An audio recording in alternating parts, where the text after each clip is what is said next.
You open Gavlan free!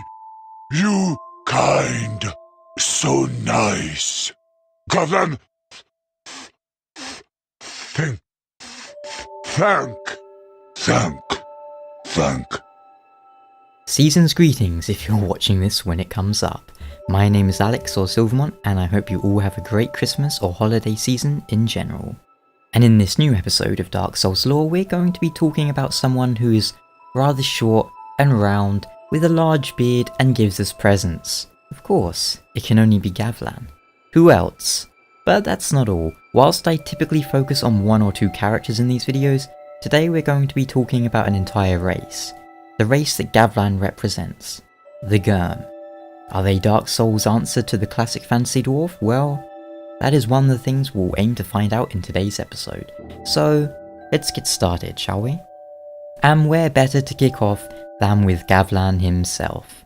Who is Gavlan? Quite simply, he is a member of the Gyrm race, squat humanoids who dwell beneath the surface of Drangleic. While most of his race are hostile to us, Gavlan alone can be spoken to and interacted with.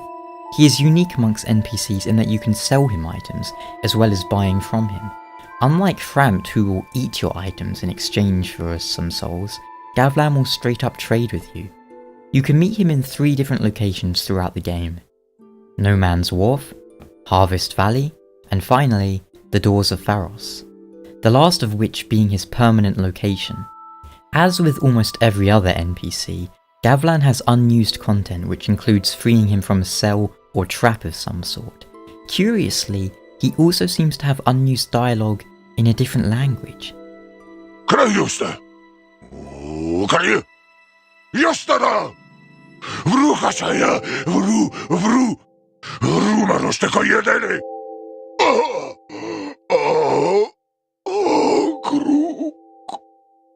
Whether it's a made-up fantasy language or a real-world one, I'm not sure, but he speaks it far more fluently than he does English, so perhaps one original idea was that he would speak in Gyrm. Gyrmish? And once you free him, he would decide he likes you and starts to trade with you. Why Gavlan is known as Lonesome Gavlan, we can't be sure. By all means, he is often found by himself, but does it mean he's estranged from his fellow Gyrm, exiled? Or is it simply because he travels about, trading, wheeling and dealing with others, whereas most other Gyrm seem to remain around the Doors of Pharos? They're a nomadic race, after all, so it seems to me they would be used to roaming from one land to another. And on that note, why don't we talk a little bit more about the Gyrm in general? These stocky Gyrm are kind-natured, but humans deemed them impure and drove them underground. That's the most basic background info we get concerning them. But you can read quite a lot into that. We also know of their fine craftsmanship that is quite typical of dwarven smithing in many settings, crude in appearance, lacking any elegance or refinement, but with excellent workmanship, function over form. So what is it that humans disliked about the Gyrm? Off the top of my head, I think it's a safe assumption to say that humans typically hate and fear anything that is different, which would of course include the Gyrm. It even includes other humans, sad to say. That is human nature, after all. But was there something specific to the Gyrm? Well, let's keep investigating. Most Gyrm descendants refuse contact with outsiders, and live with a sense of deep contempt for those who exiled them. The fact that it says descendants would imply to me that humans drove them away quite some time ago. That would also explain Gavlan's, well... Most Gyrm refuse contact, but not all. Gavlan seems to hold little distaste for humans, or if he does, it doesn't stop him from dealing with them, and wheeling with them. And yet, beyond that we know precious little about the Gyrm, and we have to start speculating.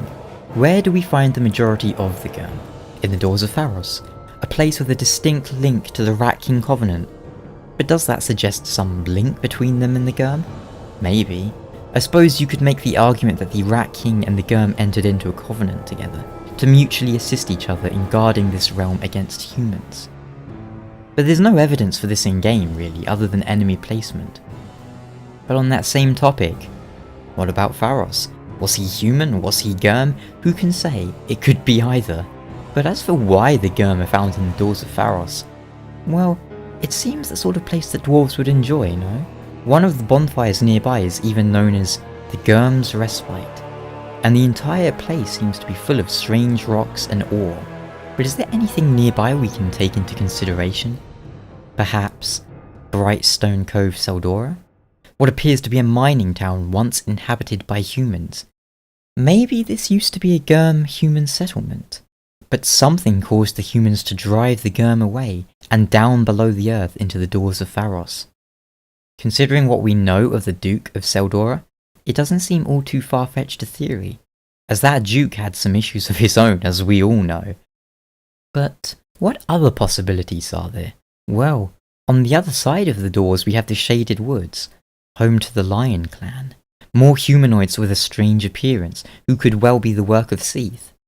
If there is any relation between the Lion Clan and the Gyrm, it isn't given any credence by any in-game descriptions, but there are certainly parallels you could draw up between the two races. The Lion Clan are an offshoot race that appear in historical records quite abruptly, as if one day they climbed out of the depths of the very earth itself.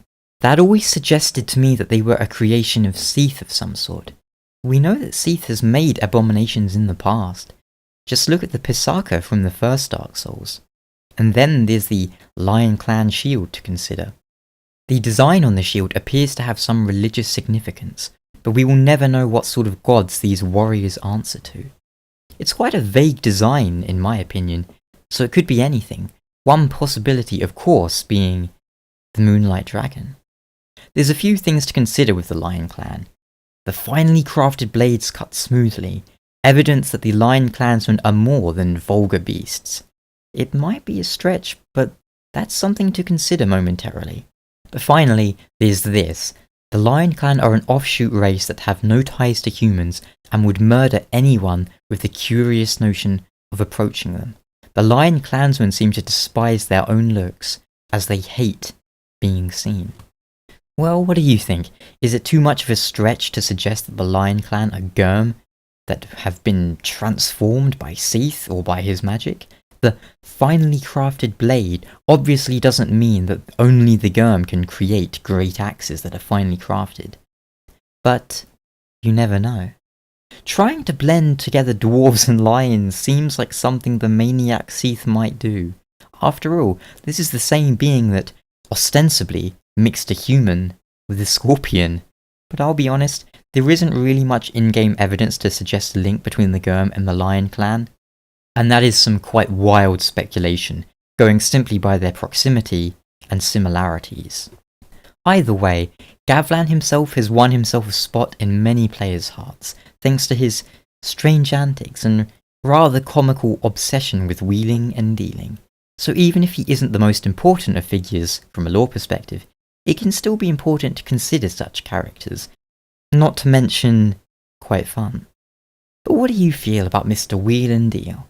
Let me know in the comments, and of course, take care and have fun, and I'll see you all next year for some more Dark Souls lore, and who knows, perhaps even some Bloodborne.